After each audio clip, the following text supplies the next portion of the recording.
Yo, I'm back with another reaction video. We got a domestic violence video we gotta watch. Y'all gotta stop fucking with them crazy ass niggas, man. But let's get into the video right now. Let's do it.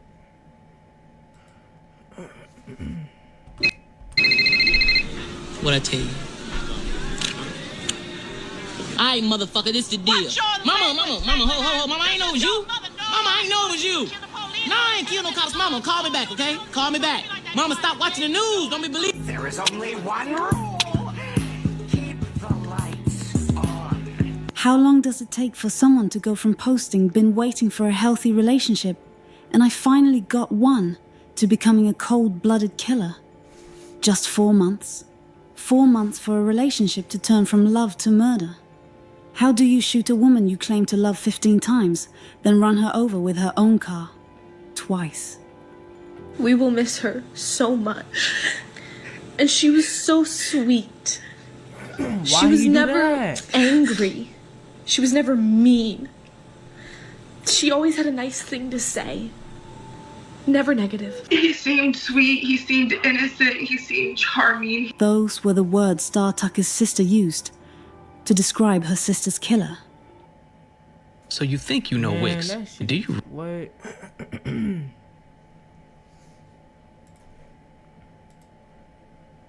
So the question becomes, how does someone hide this level of pure evil? How do you date a monster for months without knowing it? Today, we're uncovering everything. The shocking social media posts that revealed his true nature. The horrific details police tried to keep quiet. The chilling phone calls after the murder. And the family's heartbreaking discovery of who this man really was. This is the complete story of Star Tucker. And the 4 months that ended in tragedy. Let's dive in.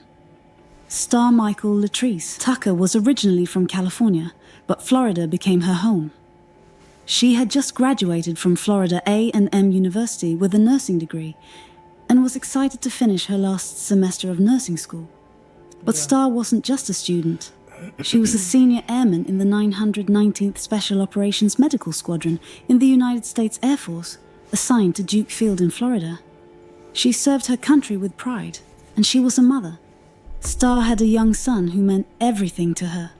She'd found love before, gotten pregnant during a happy time in her life. Right. There were baby showers. Star is cheating. Okay, y'all turn around. Turn around. It's a boy.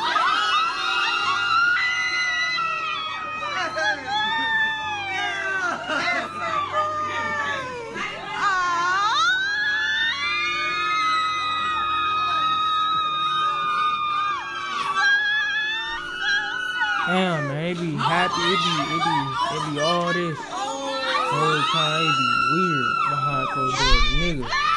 Crazy. Yes! Hey! Yes, ma'am! Yes, ma'am, honey! Yes, girl! You deserve that ring, girl.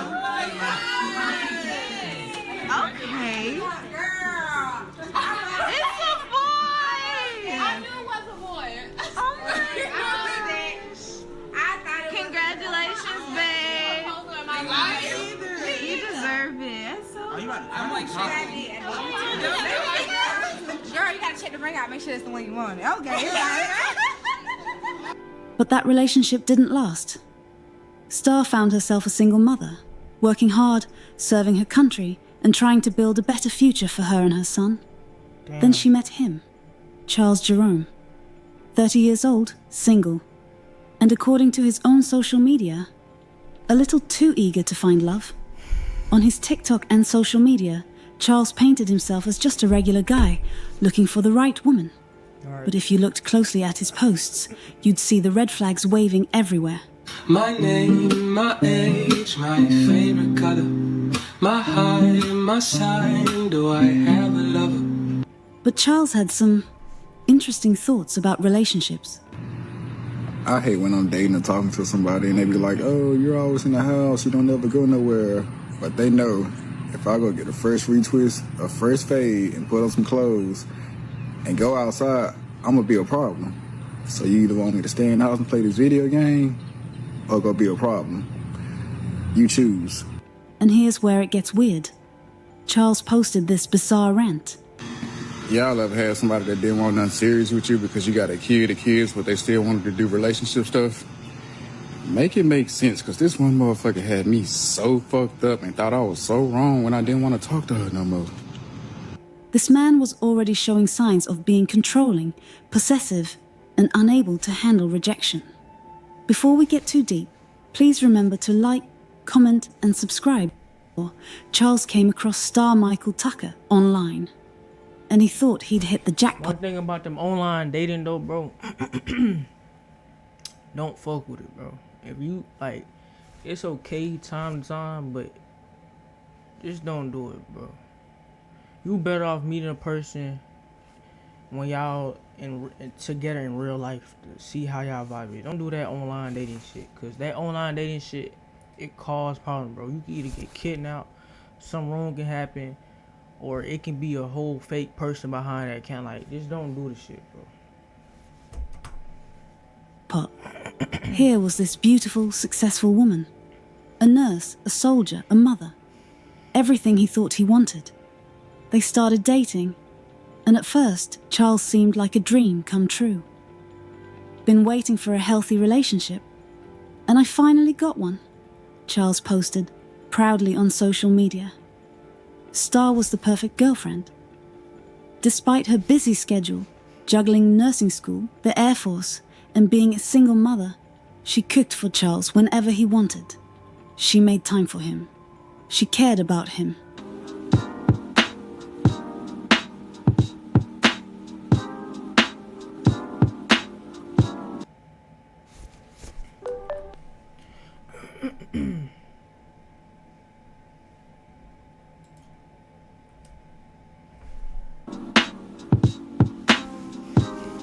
Charles posted about her regularly online, always including her son in the pictures. Star seemed happy too. She had moved up in rank at work, was almost finished with nursing school, and had found love again. Life was good. But Charles had other plans. After just 3 months, Star began to realize something was terribly wrong. The man she thought was her boyfriend was becoming her prison guard. As one social media post later revealed, a narcissist's biggest supporters are going to be their family and friends. And the biggest one is going to be their mom. Charles wouldn't let Star live her life the way she wanted. He wouldn't let her be. And most importantly, he wouldn't let her leave. Star tried to break up with him. She'd realized that this wasn't love. This was control. This was possession. And she wanted out. But Charles Jerome Carson Dowdy had decided that if he couldn't have Star Tucker, then nobody could. January 2nd, 2025, 8 p.m. What started as an argument was about to become one of the most brutal domestic violence murders in recent memory. Star Tucker had made her decision. She was done. Done with the possessiveness. Done with the control. Done with the man who treated her like property instead of a person. She wanted out of this relationship, and she was going to make that clear to Charles once and for all. The argument escalated quickly, too quickly, and then Charles snapped. He pulled out a gun and... That's that weird shit I hate, bro. Like, why did you kill this beautiful woman because she wanted to leave you? Like, bro, it's 1,000 more girls out here, bro. Like, what is you doing, bro? Like, shit just be weird. Opened fire on the woman he claimed to love. Charles fired 15 shots at Star. 15 rounds aimed at a woman who just wanted to be free. That's crazy. 7 of those bullets found their target, tearing through Star's body as she tried to escape the man who was supposed to protect her. As Star lay dying in that parking lot, bleeding from 7 gunshot wounds, he got behind the wheel of Star's car and he ran her over. The impact was devastating. But Charles backed up and did it again. He ran over Star Tucker twice, using her own vehicle as a weapon against her broken body. The victim was shot at least 7 times by her boyfriend and then run over at least twice. But even that doesn't capture the full horror of what Charles did. Residents heard the gunshots and called 911. When deputies arrived at the Crossings apartment complex, they found Starr in the parking lot, barely clinging to life. She had been shot 7 times. She had been run over twice. And she was still fighting. Starr was rushed to the hospital, but the damage was too severe. The woman who had dedicated... Like, bro, that is weird as fuck. Her life to healing others, who was about to become a nurse, who served her country with honor, died from her injuries. Meanwhile, Charles had fled the scene in Starr's Jeep Cherokee, heading west on Interstate 10. While deputies were still processing the horrific crime scene, Charles made a phone call that would seal his fate. He called the father of Starr's young son to tell him that the mother of his child is dead, and that he killed her, and that he didn't want to talk about what happened. But then Charles couldn't help himself. He started confessing. Everything was good. And then some rage broke out. Charles told the man he was underneath a bridge headed to Mobile, trying to escape to Alabama, probably thinking he could outrun the consequences of his actions. But law enforcement was already one step ahead. Deputies had the father call Charles back while they listened in. During that second call, Charles revealed something that would lead to his downfall. He was waiting for a tire technician because he had a flat tire. The father suggested Charles turn himself in. Charles said he was scared. Within 10 minutes or so, they found the vehicle. Nah, bitch, you weren't scared when you killed that girl, so are you scared to go to jail? Actually, with the flat tire, right by Ralph and Keiko's on the causeway. He'd already called roadside assistance to come out there and help him change the tire. This man had just committed one of the most brutal murders, and he's sitting there waiting for AA like he's having a normal bad day. Charles Jerome Carson Dowdy was arrested at 12:52 a.m. on January 3rd, 2025. Less than 5 hours after he had turned Starr Tucker's life into a nightmare. His freedom was over. When the news broke that Starr Michael Tucker had been murdered, the shockwaves rippled through every life she had touched, from her military family at Duke Field to her blood family in California, from her nursing school classmates to complete strangers who would hear her story. Everyone asked the same question. How could this happen to someone so good? I don't know, I'm sorry, I don't have all the right words. I'm tired. I haven't slept. I hardly eat. I'm just exhausted. I feel like I'm in a nightmare. He seemed sweet. He seemed innocent. He seemed charming. He didn't give off he could do something like this. But you never know until it's too late. This is the terrifying reality of domestic violence. The monsters don't always look like monsters. No, they don't always act like monsters. Until they do. I don't understand why he did what he did, because he could have just left. I just want justice as of now. And I won't stop until I get it. 4 simple words that capture the senselessness of this entire tragedy. Starr wanted to break up. Charles could have walked away. Instead, he chose murder. On January 7th, 2025, Charles was extradited back to Escambia County, Florida. He was booked into jail at 11:23 a.m. and charged with second-degree murder.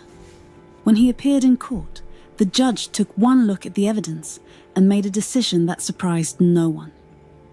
Charles Jerome Carson Dowdy was denied bond. He would remain locked up while awaiting trial. But here's something that should have been a red flag to everyone. This wasn't Charles's first run-in with the law.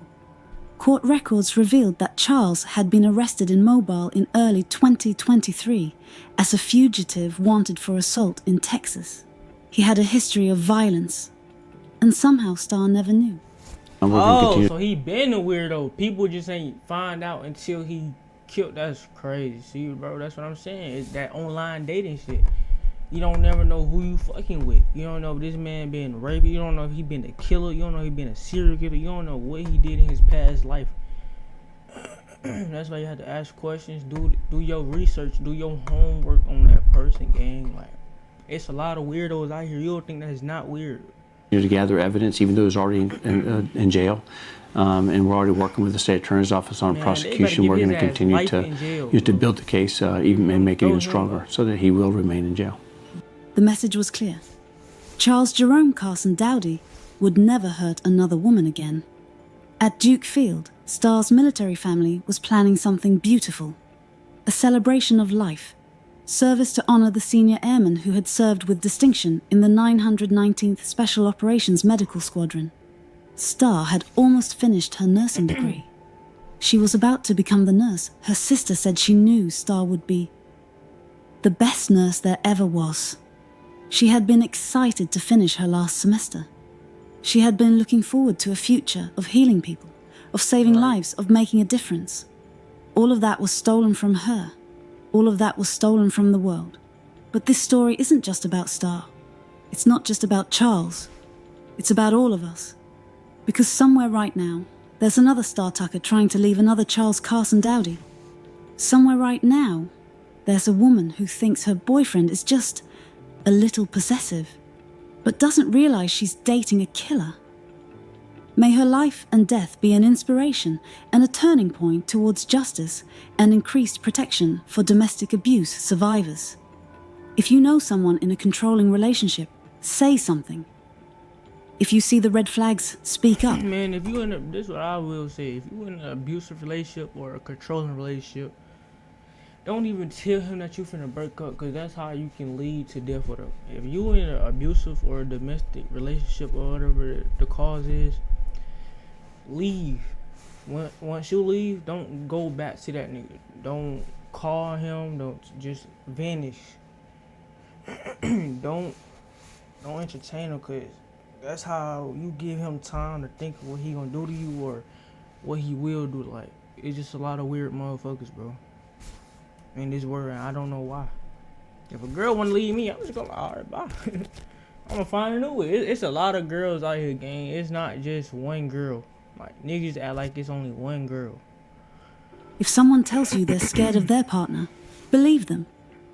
Because somewhere out there is another Starr Tucker. No, and real. maybe, just maybe, we can save her before it's too late. Rest in power, Senior Airman Star Michael Latrice Tucker.